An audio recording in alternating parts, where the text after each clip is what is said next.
नमस्कार दोस्तों, मेरा नाम विवेक सिंह, आपका मैं स्वागत करता हूं अवध कोचिंग इंस्टीट्यूट में। और अवध कोचिंग इंस्टीट्यूट में हम लोग पढ़ रहे हैं आज अगला वीडियो जो हमारा है उसमें पोएट्री में हम लोग फिगर्स ऑफ स्पीच पढ़ रहे हैं। फिगर्स ऑफ स्पीच में हम लोग सिमली और मेटाफर पढ़ चुके हैं। अब हम लोग आगे पढ़ते हैं। आज की हमारी जो फिगर्स ऑफ स्पीच है वो है पर्सनिफिकेशन। पर्सनिफिकेशन एक ऐसी फिगर्स ऑफ स्पीच है जिसमें हम किसी आइडिया या फिर एनिमल को ह्यूमन एट्रीब्यूट दे देते हैं। जैसे अगर हम किसी इंसान को कहें कि तुम गधे हो, तो इसका मतलब क्या है कि हमने किसी इंसान को गधा बना दिया। लेकिन अगर हम किसी घोड़े को कहें या किसी चीते को कहें कि ये महाराणा प्रताप की तरह फुर्त है ना, इस तरह अगर हम बोलें, हम अगर उसको ह्यूमन एट्रीब्यूट दे दें तो पर्सनिफिकेशन हो जाता है। जैसे लुक एट माई कार, मेरी कार को देखो, she is a beauty isn't she, खूबसूरत लग रही कि नहीं लग रही है। यानी कि वो जो कार है वह क्या है, एक मशीन है, एक थिंग है, लेकिन हम उसको सुंदर बता रहे हैं। जैसे देखिए यहाँ पे हमने जो सुंदर बताने के लिए यूज़ किया ब्यूटी, लेकिन पता कैसे लग रहा है कि हम उसको मानवीकरण कर रहे हैं। यहाँ देखिए आप लिखा है शी इज़ ब्यूटी, मतलब शी हम किसके लिए यूज़ करते हैं? अगर कोई चीज़ थिंग है तो उसके लिए तो हम शी नहीं यूज़ करते ना, लेकिन यहाँ पे शी कहा जा रहा है। इसका मतलब क्या है, हमने उसको मानवीकरण, यानी जैसे इंसान खूबसूरत होता है, कोई महिला खूबसूरत है, लड़की खूबसूरत होती है, उसी तरह से मेरी कार खूबसूरत है, सुंदर है, ये बता रहा है। अगली वाली लाइन में देखिए, the wind whispered through dry grass, तो क्या कह रहे हैं, the wind whispered through dry grass, यानी कि जब हवा चल रही है, बह रही है, तो वह विस्पर कर रही है ड्राई ग्रास, यानी कि अगर घास बड़ी बड़ी है, सूखी घास है और हवा चलती है तो आप देखिए एक तरह की साउंड आती है। तो ऐसे लग रहा है कि जैसे हवा जो है वो उस घास से बात करते हुए चल रही है, यानी विस्पर करते हुए चल रही है। तो यहाँ पर भी आप देखेंगे कि मानवीकरण हुआ है, यानी कि बात कौन करता है, इंसान ही तो बात करता है। तो यहाँ पे हवा भी नॉन लिविंग थिंग है और जो घास है वो भी नॉन लिविंग थिंग है, लेकिन जो उनकी एक्टिविटी है वो विस्पर करने वाली, यानी बात करने वाली है। इस वजह से यहाँ क्या हो गया, मानवीकरण हो गया। अगला हम लोग देखते हैं example, the flowers danced in the gentle breeze, यानी कि जब हवा चली, हल्की हल्की हवा चली, तो फ्लावर क्या करने लगे, डांस करने लगे। फ्लावर भी क्या है, एक तरह का थिंग है, लेकिन वो डांस करने लगा। और डांस कौन करता है, आप जानते हैं डांस करने का काम किसका है, इंसानों का है। डांस इंसान ही करते हैं, इस वजह से यहाँ भी मानवीकरण है। Time and tide wait for none, इंसान क्या करता है, वेट करता है, लेकिन यहाँ पे क्या लिखा है, टाइम एंड टाइड भी किसी का इंतजार नहीं करते हैं। ये भी, इनको भी मानवीकरण किया गया है। The fire swallowed the entire forest, जो फायर थी उसने क्या किया, पूरे जंगल को क्या कर गई, निगल गई। और निगलने का काम कौन करता है, जैसे अगर आपको काला रसगुल्ला मिल जाए या फिर वाइट वाला रसगुल्ला मिल जाए तो आप क्या करते हैं, कोशिश रहती है कि एक बार में ही पूरा मुंह के अंदर चला जाए।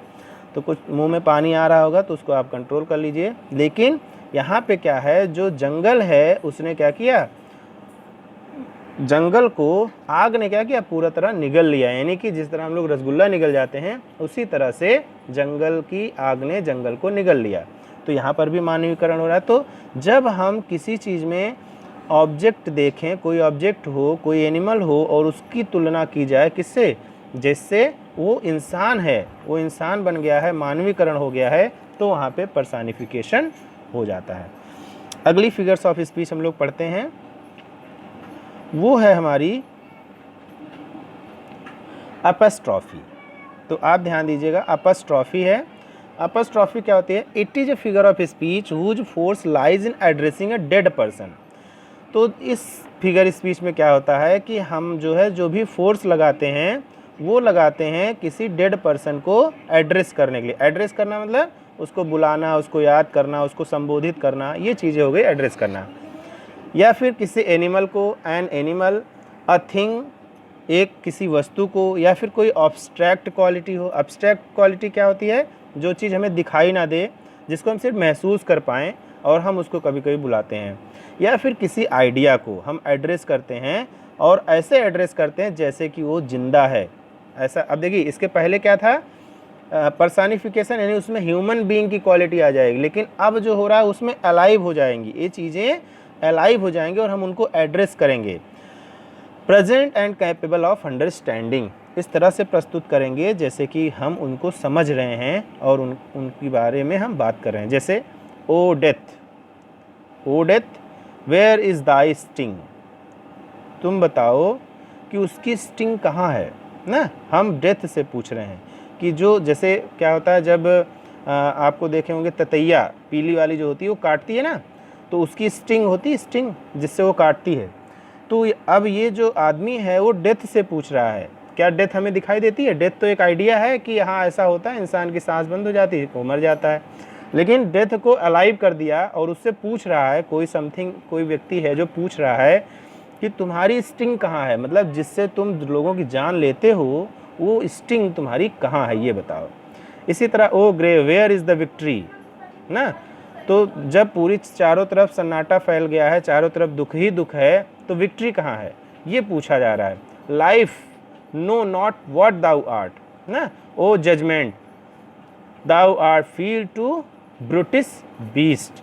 तो देखिए इस तरह से जो एग्जाम्पल है, अगर हमें अपॉस्ट्रॉफी पहचानना हो तो आप ध्यान दीजिएगा, अपॉस्ट्रॉफी पहचानने का सबसे आसान तरीका क्या है कि उसमें एक्सक्लामेटरी ये सिंबल चिन्ह लगा होगा।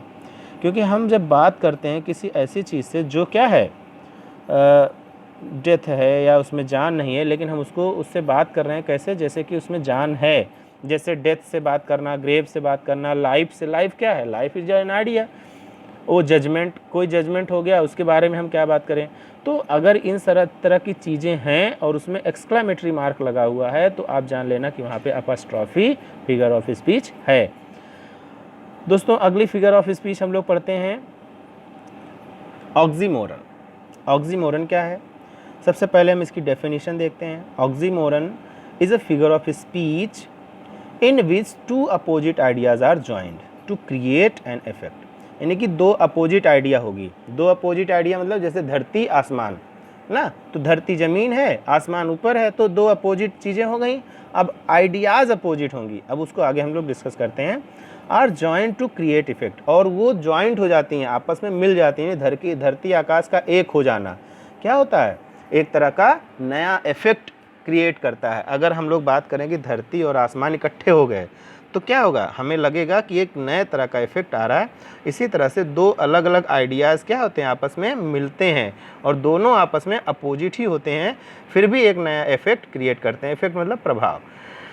The common oxymoron phrase is a combination of an adjective preceded by a noun with contrasting meaning such as cruel kindness or living death। तो अब यहाँ पे देखिए इन्होंने समझाने की कोशिश की है कि जैसे मान लीजिए क्रूएल काइंडनेस, यानी कि अगर कोई दयालुता किसी के अंदर है तो वो कैसे क्रूएल हो सकता है।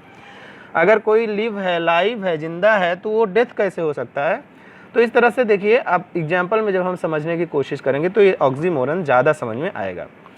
एग्जाम्पल देखते हैं।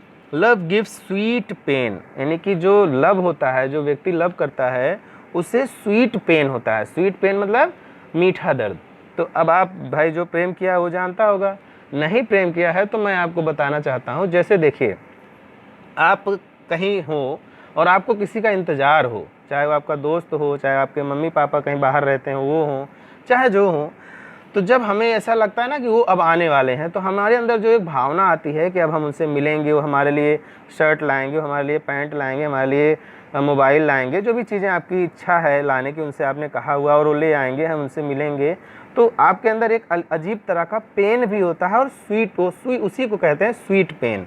तो स्वीट पेन जब होता है तो वो क्या होता है, उसी को कहा जाता है ऑक्सीमोरन। यहाँ देखिए आप, स्वीट एक अलग चीज़ है, पेन एक अलग चीज़ है, लेकिन जब दोनों मिल गए हैं तो एक अलग नया भाव जो है उत्पन्न हो रहा है।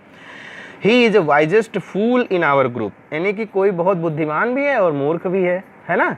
तो वाइजेस्ट फूल यानी का कहने का मतलब क्या हो गया कि जो मूर्ख हैं, मतलब हमारे अगर ग्रुप में 10 लोग मूर्ख हैं तो उसमें से ये जो मूर्ख है ये सबसे बुद्धिमान मूर्ख है, ये कहना है उनका। She is an innocent criminal, कोई क्रिमिनल भी है और इनोसेंट भी है। हाँ भाई, इनोसेंट है तो क्रिमिनल होगा, ये कैसे संभव है। लेकिन वो मतलब वो लड़की ऐसी है कि वो एक इनोसेंट क्रिमिनल है, मतलब कि वो जान भी ले लेती है और पता भी नहीं चलता ऐसा। हैविंग नथिंग ही हैथ ऑल, देखिए इसमें कहा क्या जा रहा है कि उनके पास कुछ भी नहीं है फिर भी उनके पास सब कुछ है। ये कैसे संभव है कि किसी के पास कुछ ना हो फिर भी सब कुछ हो? लेकिन ऐसा है। The more haste the less speed, जितनी जल्दी है उतने धीरे धीरे चलो ना। ये कह रहे हैं कि आपको जितनी जल्दी कहीं पहुंचना उतना ही आराम से जाओ ना। तो इस तरह से जब अलग अलग अपोजिट भाव होते हैं और उनसे एक नई चीज़ निकल के आती है। अब हर चीज़ का एग्जांपल देना उतना संभव नहीं है समझाने के लिए, लेकिन आप जानते रहिए कि दो अपोजिट आइडियाज़ आपस में मिल करके एक नई आइडिया बनाते हैं। They are idly busy there these days. अब देखिए कोई आइडली भी है बिजी भी है, भाई जब वो काम करना ही नहीं चाहता तो व्यस्त कैसे हो सकता है ना। तो इस तरह से यहाँ पे चीज़ें हैं, आप इसको देख लीजिए। तो आज हम लोगों ने जो पढ़ा पर्सनिफिकेशन, इसके अलावा अपस्ट्रॉफी, इसके अलावा ऑक्सीमोरन, ये तीनों हम लोगों ने जो पढ़ा है इस फिगर्स ऑफ स्पीच में। आपको अगर कोई चीज़ ना समझ में आई हो आप हमें कमेंट करिएगा, हम आपको इसका जवाब ज़रूर देंगे, ज़्यादा अच्छे से समझाने की कोशिश करेंगे। और अगले वीडियो में हम लोग देखेंगे बाकी के दो बचे हुए figures of speech. Thank you sir.